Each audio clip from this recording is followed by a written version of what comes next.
তিনটা কাজ যদি কেউ করে সে নিশ্চিত তার পতন, ধ্বংস হয়ে যাবে। নাম্বার 1, মা বাবার সাথে বেয়াদবি করা, মা বাবার বদদোয়া নেওয়া। অনেকে দেখেন যে মা বাবার সেই স্মৃতি ভুলে গিয়েছে, ছোটবেলা থেকে কিভাবে কোলে পিঠে মানুষ করেছে ভুলে যায়। এই কাজটা করবেন না।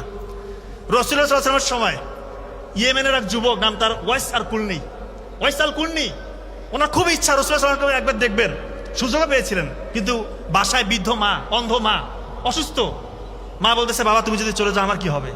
উনি কষ্ট বুকে চাপা দিয়ে রাসূলুল্লাহ সাল্লাল্লাহু আলাইহি ওয়াসাল্লামের সাথে দেখা করতে যাননি। ওদিকে রাসূলুল্লাহ সাল্লাল্লাহু আলাইহি ওয়াসাল্লাম ঘোষণা দিলেন, সাহাবীদেরকে বললেন, ইয়েমেনের এক যুবক আছে, নাম তার ওয়াইস আল কুরনি, সে যে দোয়া করবে সে দোয়া কবুল হবে। চিন্তা করেন, মা বাবার খেদমত করে কেউ কখনো ছোট হবে না, আল্লাহ তাআলা তাকে বহুগুণে বাড়িয়ে দিবে। হ্যাঁ, এক্ষেত্রে অনেকে আবার মা বাবার খেদমত করতে গিয়ে, স্পেশালি মায়ের খেদমত করতে গিয়ে অনেকে আবার নিজের স্ত্রীর সাথে স্ত্রীর হক আদায় করেন। এটা যেন না হয়, ইনজাস্টিস করবেন না।